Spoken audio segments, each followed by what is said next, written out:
Good morning. আজকে একটা important topic পড়াবো তোমাদের। টপিকটা হচ্ছে তড়িৎ চুম্বকত্ব। এটা ক্লাস 10 এবং ক্লাস 12 দুটোর ক্ষেত্রেই আছে। ক্লাস 10-এ চলতড়িৎ চ্যাপ্টারতে আছে এবং ক্লাস 12-এ তড়িৎ চুম্বকীয় আবেশ চ্যাপ্টারতে আছে। ফার্স্ট পার্টটুকু more or less class 10 class 12 সমান। তো আমরা আজকে চলে যাব তড়িৎ চুম্বকত্ব।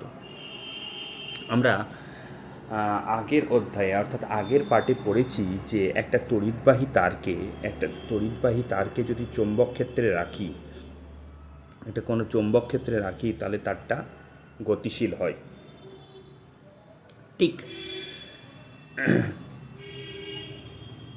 1831 সালে বিজ্ঞানী মাইকেল ফ্যারাডে তিনি এর একটা বিপরীত ঘটনা লক্ষ্য করলেন। কী লক্ষ্য করলেন? যে একটা চৌম্বক ক্ষেত্রে যদি একটা বদ্ধ পরিবাহীকে গতিশীল করা হয়, অর্থাৎ একটা চৌম্বক ক্ষেত্র আছে, সেই চৌম্বক ক্ষেত্রে যদি একটা বদ্ধ পরিবাহীকে গতিশীল করা হয়, তাহলে পরিবাহীতে তড়িৎ প্রবাহের সৃষ্টি হয়।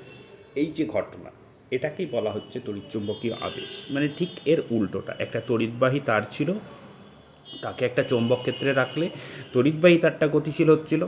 আর ঠিক এর উল্টোটা, একটা চৌম্বক ক্ষেত্রে একটা বদ্ধ পরিবাহী তারকে যদি রাখি, তাহলে বদ্ধ পরিবাহী তারতে তড়িৎ প্রবাহের সৃষ্টি হয়। এই ঘটনাই হচ্ছে তড়িৎচুম্বকীয় আবেশ। বেশ,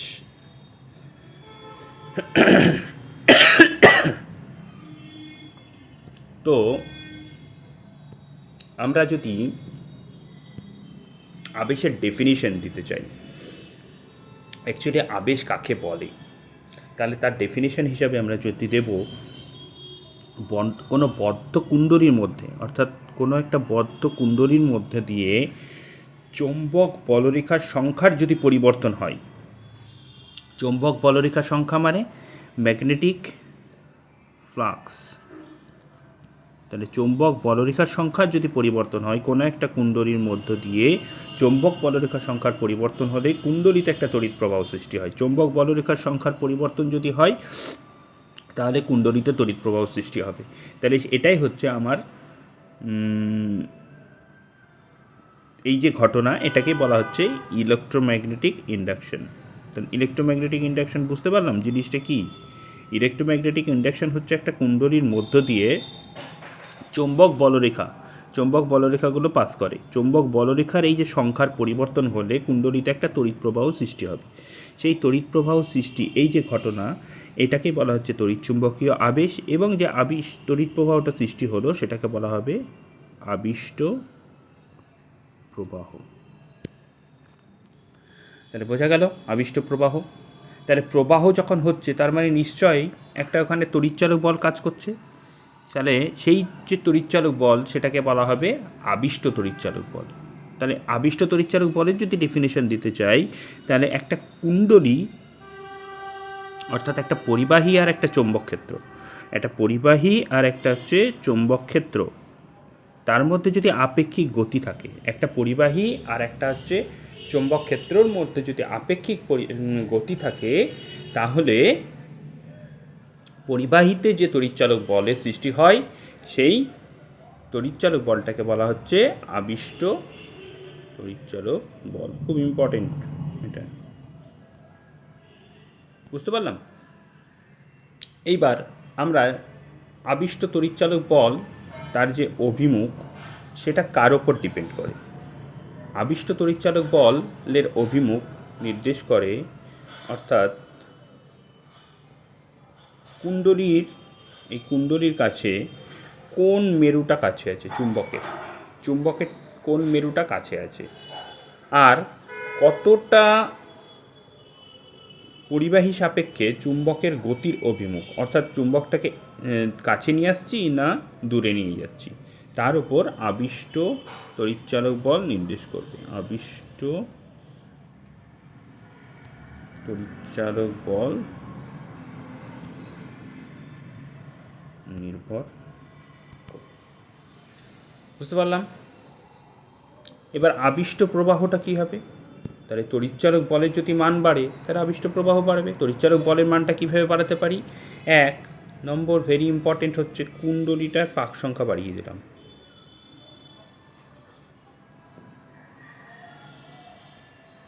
পাক সংখ্যা বাড়িয়ে।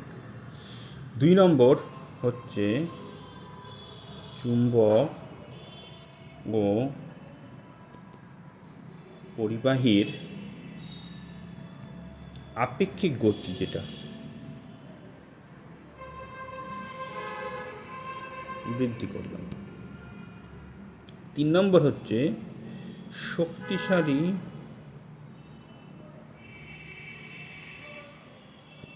চুম্বক ব্যবহার করব।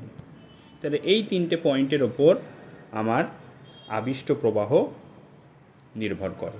বুঝতে পারলাম? এরপর আমরা যদি একটা সলিনয়েডের আবিষ্ট প্রবাহ দেখতে চাই, আমরা জানি একটা তড়িৎবাহী বৃত্তাকার কুণ্ডলী একটা তড়িৎবাহী সলিনয়েডের মতো আচরণ করে। একটা যদি তড়িৎবাহী বৃত্তাকার কুণ্ডলী নিই, সেই কুণ্ডলীটা সলিনয়েডের মতো আচরণ করে। তাহলে এর মেরু নির্ণয়ের একটা নিয়ম আছে, ঠিক আছে? যে দিক থেকে দেখলে মনে হবে যে প্রবাহটা অ্যান্টি ক্লকওয়াইজ, সেই দিকটাই হচ্ছে নর্থ পোল তৈরি হবে। আর যে দিক থেকে দেখলে মনে হবে প্রবাহটা ক্লকওয়াইজ, সেইটাই হবে সাউথ পোল।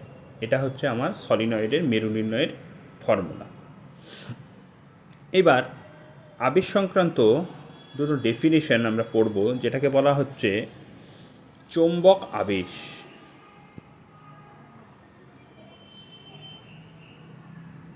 চৌম্বক আবেশ কাকে বলছে? চৌম্বক আবেশ,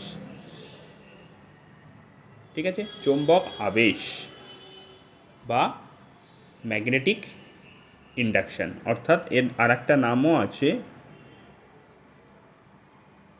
চৌম্বক প্রবাহ ঘনত্ব, যেটাকে আমরা বি আগের চ্যাপ্টার বি দ্বারা ডিনোট করছি। এর ডেফিনেশন হচ্ছে চৌম্বক ক্ষেত্রে একক ক্ষেত্রফলে, একটা চৌম্বক ক্ষেত্রের একক ক্ষেত্রফলে লম্বভাবে অতিক্রান্ত চৌম্বক বলরেখা, অর্থাৎ একক ক্ষেত্রফলের মধ্যে দিয়ে একটা ইউনিট ক্ষেত্রফল আমি কনসিডার করে নিলাম, এই ক্ষেত্রফলের মধ্যে দিয়ে লম্বভাবে যে কটা বলরেখা অতিক্রান্ত করছে সেটাই হচ্ছে চৌম্বক প্রবাহ ঘনত্ব বা চৌম্বক আবেশ। আর কোনো চৌম্বক ক্ষেত্রে কোনো তলে লম্বভাবে যে কটা বলরেখা অতিক্রম করছে সেটাকে বলা হয় চৌম্বক প্রবাহ বা ম্যাগনেটিক ফ্লাক্স। অর্থাৎ একটা চৌম্বক তলে চৌম্বক ক্ষেত্রে অবস্থিত কোনো তল লম্বভাবে যে বলরেখাগুলো পাস করবে সেটাই হচ্ছে চৌম্বক।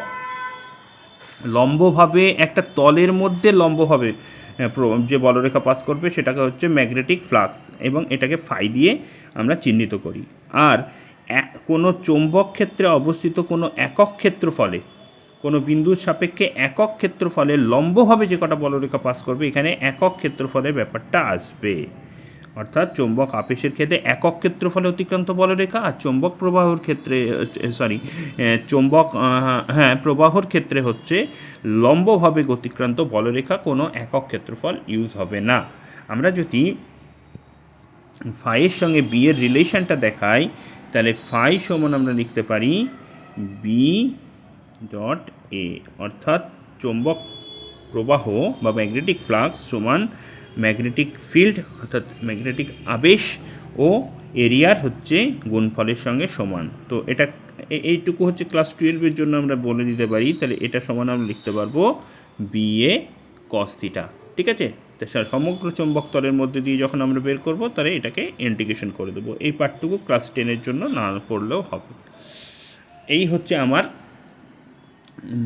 মোটামুটি চৌম্বক প্রবাহ ঘনত্ব। আমরা তার একক জানি যে চৌম্বক ম্যাগনেটিক ফিল্ডের একক হচ্ছে ওয়েবার পার মিটার স্কোয়ার, আর চৌম্বক প্রবাহর একক হচ্ছে ওয়েবার, ঠিক আছে?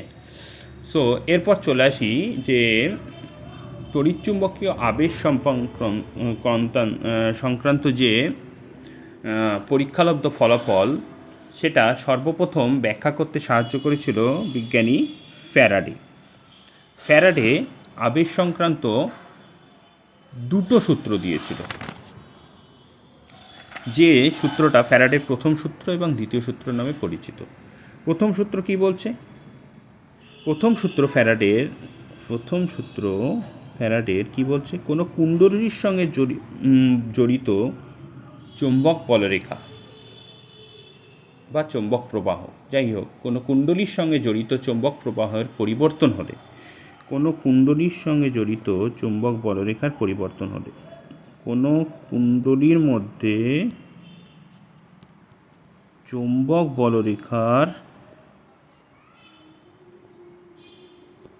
পরিবর্তন যদি হয়, তাহলে কুণ্ডলীতে তড়িৎচালক বল আবিষ্ট হবে। তাহলে কুণ্ডলীতে তড়িৎ চালক বল আবিষ্ট হয় এবং প্রবাহ যতক্ষণ থাকবে, এবং প্রবাহ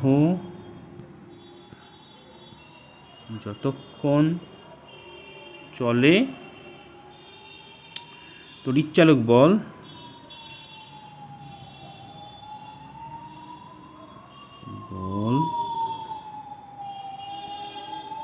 ততক্ষণ স্থায়ী হবে। অর্থাৎ কোনো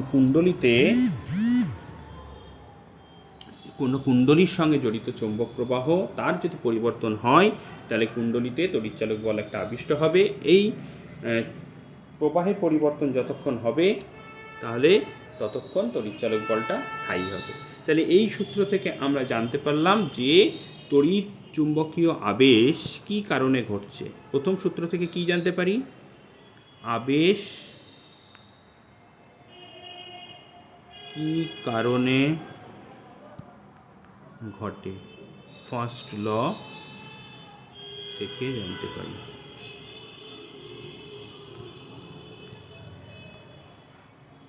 এটা হচ্ছে আবেশ কেন ঘটে বা কী কারণে ঘটে জানতে পারি। এবার চলে আসি আমরা সেকেন্ড ল। সেকেন্ড ল কী বলেছে? সেকেন্ড ল বলছে কোনো কুণ্ডলীতে আবিষ্ট তড়িৎচালক বলের যে মান হবে, সেই মান কুণ্ডলীর সঙ্গে জড়িত চৌম্বক প্রবাহ, কুণ্ডলীর সঙ্গে যে জড়িত চৌম্বক প্রবাহ, আবিষ্ট তড়িৎচালক বলের মান যদি ই হয়, কুণ্ডলীর সঙ্গে জড়িত চৌম্বক প্রবাহ যদি ফাই হয়, চৌম্বক প্রবাহের পরিবর্তনের হারের সমানুপাতিক। অর্থাৎ এইটা আমি লিখতে পারি যে ই ভেরিজাস ডি ফাই ডিটি। এই ডি ফাই হচ্ছে চৌম্বক প্রবাহের পরিবর্তন, চৌম্বক প্রবাহের পরিবর্তন ডিভাইডেড বাই সময়ের পরিবর্তন। এটা ক্লাস 10 এইটুকু বুঝবা, আমরা ক্লাস 12 ই ভেরিজাস ডি ফাই ডিটি। অর্থাৎ কুণ্ডলীতে তড়িৎচালক বল যে আবিষ্ট হবে, তার মানটা হবে যে আমরা চৌম্বক প্রবাহ দিয়েছি সেটা কতটা পরিবর্তিত হচ্ছে তার হারের ওপর, অর্থাৎ সময়ের দিয়ে আমি ভাগ করে দেব। তাহলে দ্বিতীয় সূত্র থেকে আমরা কি জানতে পারছি? দ্বিতীয় সূত্র থেকে জানতে পারছি তড়িৎচালক বলের মান। প্রথম সূত্র থেকে কেন তড়িৎচালক বল হয়, আর দ্বিতীয় সূত্র থেকে আমরা জানতে পারছি তড়িৎচালক বলের মান। সো আমরা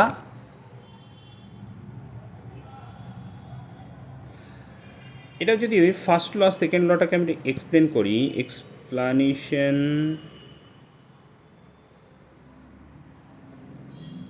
অফ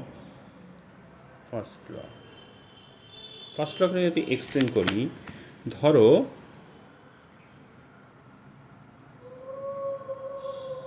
এটা একটা দণ্ডচুম্বক, তাহলে এই দণ্ডচুম্বক থেকে বলরেখাগুলো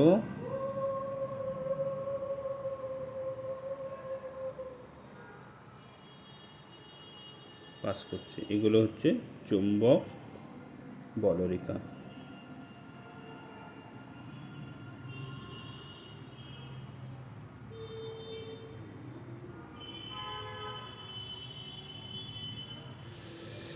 তাহলে দেখো যে একটা বদ্ধ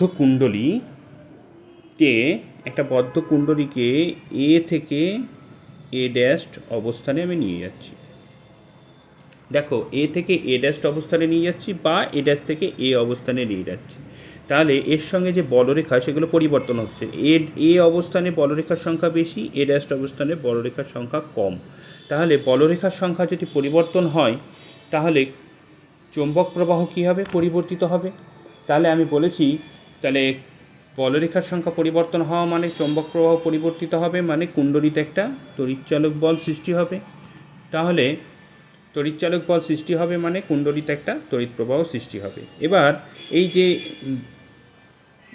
আমরা যদি কুণ্ডলীটাকে পরিবর্তন না করতাম, যদি আমি স্থির রাখতাম, তাহলে চৌম্বক প্রবাহ চেঞ্জ হতো না, সুতরাং কুণ্ডলীতে কোনো তড়িৎচালক বলেরও সৃষ্টি হতো না, ফলে চৌম্বক প্রবাহ আমরা আবিষ্ট প্রবাহও পেতাম না। তাহলে এই হচ্ছে প্রথম লর এক্সপ্লানেশন। এবার দ্বিতীয় লর এক্সপ্লানেশন কীভাবে করব? আমি দ্বিতীয় লতে বুঝতে পারলাম যে এই কুণ্ডলীটাকে যত দ্রুত আমি দেখতে পাচ্ছি সরানো যাচ্ছে, তড়িৎচালক বলের মানটা তত বাড়ছে। সেটা এইদিকে এ থেকে এ ড্যাশও হতে পারে বা এ ড্যাশ থেকে এতেও হতে পারে। আমি এই যে যত জোরে আমি এটাকে সরানোর চেষ্টা করছি তত আমার তড়িৎচালক বলের মান বাড়ছে। তাহলে এই ঘটনাটা আমার দ্বিতীয় যে সূত্র সেটাকে এক্সপ্লেনেশন করছে, কারণ কুণ্ডলীটাকে যত দ্রুত সরানো হলো ওর সঙ্গে বলরেখার পরিবর্তন বেশি হচ্ছে, অর্থাৎ বলরেখার বেশি পরিমাণে ডিফাইটা বেশি পরিমাণে চেঞ্জ হচ্ছে। যত বেশি ডিফাই চেঞ্জ হবে তত আমার তড়িৎচালক বল বৃদ্ধি পাবে। তাহলে এটাই হচ্ছে আমার সেকেন্ড লর এক্সপ্লেনেশন। নেক্সট এবার যাব আমরা ফ্যারাডের প্রথম সূত্র দ্বিতীয় সূত্র বলেছে কেন তড়িৎচালক বল অর্থাৎ আবেশ সৃষ্টি হয়, আর দ্বিতীয় সূত্র বলছে যে তড়িৎচালক বলের মান কত, অর্থাৎ তড়িৎচুম্বকীয় আবেশের মান জানা যায়। কিন্তু ফ্যারাডের সূত্র থেকে আমরা বুঝতে পারছি না যে তড়িৎচালক বলের দিক কোন দিকে। এই অভিমুখ নির্দেশ করার জন্য, তড়িৎচালক বলের অভিমুখ নির্ণয় করার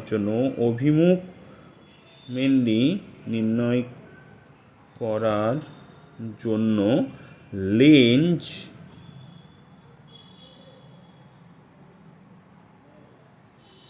সূত্র ব্যবহার করা হয় তড়িৎচালক বলের অভিমুখ নির্দেশ করার জন্য। তাহলে লেঞ্জের সূত্রটা কি বলছে? সূত্রটা বলছে যে কোনো তড়িৎচুম্বকীয় আবেশের ক্ষেত্রে কোনো ল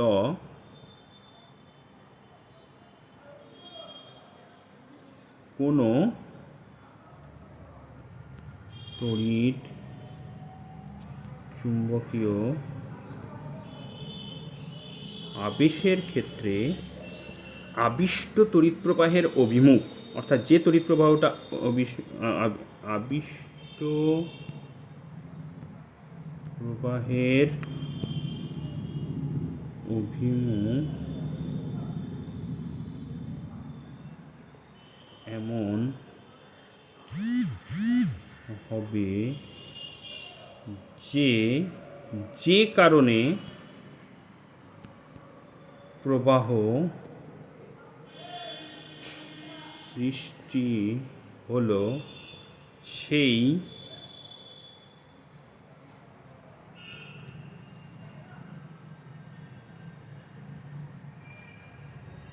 কারণকে বাধা দেবে। অর্থাৎ আমরা যদি একটু ব্যাখ্যা করি এটাকে, যে ধরো এটা একটা কুণ্ডলী, নর্থ সাউথ,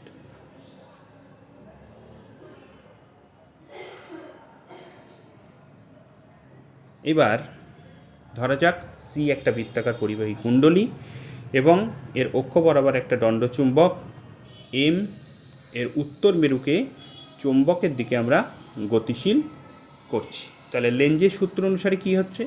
সি কুণ্ডলীতে আবিষ্ট প্রবাহ চুম্বকের গতিকে বাধা দেবে, অর্থাৎ সি কুণ্ডলীতে একটা প্রবাহ সৃষ্টি হবে, সেই প্রবাহটা এমনভাবে সৃষ্টি হবে যে এই প্রবাহ যে সৃষ্টির কারণ সেটাকেই বাধা দেবে। অর্থাৎ সি কুণ্ডলিতে তাহলে বিপরীত দিকে একটা কারেন্ট সৃষ্টি হবে, কারণ আমরা জানি অ্যান্টি ক্লকওয়াইজ কারেন্ট গেলে সামনের দিকে নর্থ পোল তৈরি হবে, পেছনের দিকে সাউথ পোল তৈরি হবে। তাহলে আমার এই নর্থ পোল বিকর্ষণ করবে, ফলে আমার যে কারণ অর্থাৎ প্রবাহ সৃষ্টির কারণ সেটাকে বাধা দিচ্ছে। তাহলে বুঝতে পারলাম ব্যাপারটা। এইবার যদি ঠিক উল্টে দিতাম, আমি যদি কুণ্ডলীটাকে দূরে নিয়ে যেতাম তাহলে কি হতো? তাহলে কুণ্ডলীটাকে দূরে নিয়ে গেলে তাহলে এখানেও একটা প্রবাহ আবিষ্ট হবে, কুণ্ডলীটাকে দূরে নিয়ে গেলে প্রবাহ আবিষ্ট হবে, কিন্তু প্রবাহটা আবিষ্ট প্রবাহের ডিরেকশনটা কী হবে? আবিষ্ট প্রবাহের ডিরেকশনটা এমন হবে যে প্রবাহ সৃষ্টির কারণকে বাধা দেবে, অর্থাৎ তখন অ্যান্টি ক্লকওয়াইজ না হয়ে ক্লকওয়াইজ করবে, এবং এখানে একটা সাউথ পোল, এখানে নর্থ পোল। এই সাউথ পোল তাহলে এই নর্থ পোলকে অ্যাট্রাক্ট করবে, আমি দূরে নিয়ে যাচ্ছিলাম, দূরে নিতে দিবে না, আমাকে কাছে টানবে। অর্থাৎ যে প্রবাহ সৃষ্টি কেন হচ্ছিল? আমি দূরে নিয়ে যাচ্ছিলাম বলেই তো প্রবাহ সৃষ্টি হচ্ছিল। তাহলে এমন একটা কাজ করবে যাতে আমি এই চুম্বকটাকে দূরে না নিয়ে যেতে পারি। তাহলে কাছাকাছি নিয়ে যেতে হলে আমার এখানে একটা সাউথ পোল লাগবে, কারণ নর্থ পোল সামনে আছে, তখন অ্যাট্রাক্ট করবে। সো এখানে সাউথ পোল তৈরি করতে গেলে কারেন্টটার ডিরেকশন হবে ক্লকওয়াইজ। তাহলে এটাই হচ্ছে লেঞ্জের সূত্র। এবার লেঞ্জের সূত্রকে যদি আমি বলি, লেঞ্জের সূত্র থেকে আমরা যদি শক্তি সংরক্ষণ সূত্র ব্যাখ্যা করতে চাই যে শক্তি সংরক্ষণ করে কি না, তাহলে আমরা সেটাকে খুব ভালোভাবে এক্সপ্লেন করতে পারি, এবং এটা ক্লাস 10 পরীক্ষাতে ভীষণ ইম্পর্টেন্ট, এবং ক্লাস 12-এর ক্ষেত্রেও আসে অনেক সময়, এখান থেকে শর্ট কোয়েশ্চেন বা এমসিকিউ আসে। তো প্রথমে আমরা দেখব যে লেঞ্জের সংরক্ষণ সূত্রটা হচ্ছে একটা শক্তির সংরক্ষণ সূত্র। কীভাবে লিখতে পারবো আমরা? দেখো, আমরা জানি তড়িৎচুম্বকীয় আবেশের ক্ষেত্রে আবিষ্ট প্রবাহের অভিমুখ এমন হবে যে এই আবিষ্ট প্রবাহ বা আবিষ্ট তড়িৎচালক বল বর্তনীতে তড়িৎ প্রবাহ সৃষ্টির কারণকে বাধা দেবে, অর্থাৎ প্রবাহটার অভিমুখ এমন হবে যে প্রবাহ যাতে না সৃষ্টি হয়।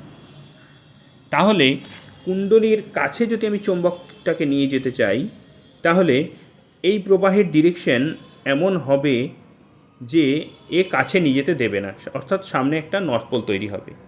তার মানে আমাকে পরস্পর এই নর্থ পোল বিকর্ষণ করবে। তাহলে এই বিকর্ষণ বলের বিরুদ্ধে আমাকে কাজ করাতে হবে, অর্থাৎ কুণ্ডলীকে কাছে নিয়ে যেতে গেলে আমাকে কি হবে? এই কাছে নিয়ে যেতে দেবে না। আবার কুণ্ডলীকে দূরে নিয়ে যেতে গেলে দূরেও নিয়ে যেতে দেবে না। তাহলে আমাকে কুণ্ডলীটাকে গতিশীল করতে গেলে এই বলের বিরুদ্ধে আমাকে একটা কার্য করতে হবে। তাহলে এই যে বলের বিরুদ্ধে আমি সেই কার্যটাই তড়িৎচালক বল আবিষ্ট করবে এবং শক্তির সংরক্ষণ করবে। তাহলে বোঝা গেল ব্যাপারটা?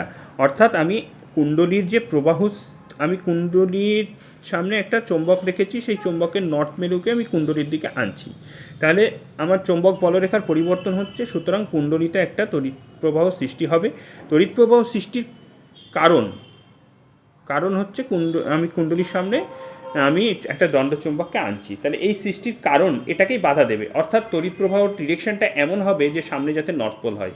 তাহলে এই বাধার বিরুদ্ধে আমাকে বল আনতে হবে, তাহলে বাধার বিরুদ্ধে আনার ফলে আমাকে কার্য করতে হবে, সেই কার্যটাই আমার তড়িৎচালক বল হিসাবে আবিষ্ট থাকবে এবং শক্তির সংরক্ষণ নীতি বজায় থাকবে। খুব ইম্পর্ট্যান্ট একটা প্রুফ। নেক্সট পার্টে আমরা যদি প্রুফ করতে চাই যে একটা শক্তির সংরক্ষণ সূত্র থেকে লেঞ্জের সূত্র আমরা প্রুফ করব, অর্থাৎ অপোজিট প্রুফটা। নেক্সট হচ্ছে শক্তি সংরক্ষণ থেকে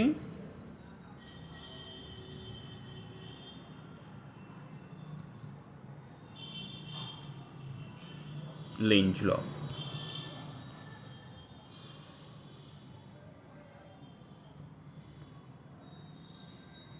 শক্তি সংরক্ষণ থেকে লেঞ্জ সূত্র, এটা কি প্রুফ হবে?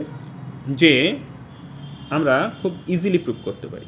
ধরো একটা দণ্ডচুম্বক এম, তার উত্তর মেরুকে আমরা বদ্ধকুণ্ডলী সি এর কাছাকাছি নিয়ে যাচ্ছি। তাহলে একটা বদ্ধকুণ্ডলী সি এর কাছাকাছি একটা দণ্ডচুম্বকের এম, তার উত্তর মেরুকে আমরা নিয়ে যাচ্ছি, তাহলে উত্তর এই দিকে ডিরেকশন হচ্ছে। এর ফলে কুণ্ডলীতে তড়িৎ প্রবাহ আবিষ্ট হবে, অর্থাৎ কুণ্ডলীতে একটা তড়িৎ শক্তির সৃষ্টি হবে। তাহলে শক্তির সংরক্ষণ সূত্র থেকে আমরা বলতে পারি যে নিশ্চয়ই অন্য কোনো শক্তির রূপান্তরের ফলেই এই শক্তিটা পাওয়া গেছে। তাহলে অন্য কোনো শক্তি কোথায় থেকে আসছে? শক্তি কোথায় থেকে আসবে? শক্তি আসবে নিশ্চয়ই কিছুটা কার্য করতে হয়েছে, অর্থাৎ এর জন্য আমাকে বাইরে থেকে কোনো কাজ করতে হয়েছে। যে বাইরে থেকে যদি কাজ করি তাহলে আমার সেটা হয় ধনাত্মক কার্য। ঠিক আছে, তাহলে নিশ্চয় আমাকে বাইরে থেকে কোনো একটা বলের বিরুদ্ধে কার্য করতে হচ্ছে, সেই কার্যটা হচ্ছে ধনাত্মক কার্য। তাহলে এক্ষেত্রে আমাকে ধনাত্মক কার্য বলতে এম চুম্বকটাকে যদি আমি গতিশীল করতে চাই তাহলে একটা বিপরীতমুখী বলের বিরুদ্ধে কার্য করতে হবে। তাহলে এই আবিষ্ট প্রবাহ হচ্ছে এই বলের বিরুদ্ধে যে কার্য করলাম সেই কার্যের দরুন এখানে প্রবাহ সৃষ্টি হলো। অর্থাৎ কুণ্ডলিটিতে প্রবাহ যদি তাহলে অ্যান্টি ক্লকওয়াইজ হয় তাহলে সামনের তলে এন মেরু গঠিত হবে এবং চুম্বককে বাধা দেবে। তাহলে আমি শক্তির সংরক্ষণ সূত্র থেকে আমি লেঞ্জের সূত্রটাকে ব্যাখ্যা করে দিতে পারছি। তাহলে আমি আরও একবার রিপিট করছি যে ধরো এম একটা দণ্ডচুম্বক, এর উত্তর মেরুকে আমি কুণ্ডলী সি এর কাছাকাছি নিয়ে গেলাম। আমি দেখতে পাচ্ছি যে কুণ্ডলিতে তড়িৎ প্রবাহ আবিষ্ট হবে, ফলে তড়িৎ শক্তির সৃষ্টি হবে। তড়িৎ প্রবাহ আবিষ্ট হচ্ছে মানে তড়িৎ শক্তির সৃষ্টি হচ্ছে। তাহলে এই তড়িৎ শক্তিটা কোথায় থেকে আসলো? নিশ্চয়ই অন্য কোনো শক্তি রূপান্তরের ফলে আসলো। তাহলে অন্য কোনো শক্তি যখন রূপান্তর হলো তাহলে কিভাবে হলো? তাহলে আমি দেখতে পাচ্ছি যে বাইরে থেকে কিছুটা কার্য করতে হচ্ছে। যে বাইরে থেকে কার্য করছি মানে আমি বলের বিরুদ্ধে কার্য করছি, সেই বলের বিরুদ্ধে কার্য করা মানে সেটা হচ্ছে ধনাত্মক কার্য। অর্থাৎ এক্ষেত্রে আমাকে সামনের প্রান্তে এমন একটা পোল সৃষ্টি হবে, অর্থাৎ এমন একটা মেরু সৃষ্টি হবে যে আমি এই যে কুণ্ডলীটাকে সামনে নিয়েছিলাম সেই সামনে নিয়ে যেতে গিয়ে আমাকে বাধা দেবে। সুতরাং সামনের প্রান্তে তাহলে কোন পোল সৃষ্টি হবে? নর্থ পোল সৃষ্টি হবে। তাহলে এই যে শক্তির সংরক্ষণ এটাই তো আমার এই কারেন্ট সৃষ্টি করছে। তাহলে এই যে কার্যটাই পরবর্তীতে কারেন্টে সৃষ্টি করছে, তাহলে এটাই হচ্ছে লেঞ্জ ল। বোঝা গেল? এটা খুব ইম্পর্টেন্ট, এটাও মাধ্যমিকে আসে কোয়েশ্চেনটা। আচ্ছা, এই গেল আমাদের বেসিক। এরপর আমাদের ক্লাস আপাতত এটুকুই থাক। ওকে।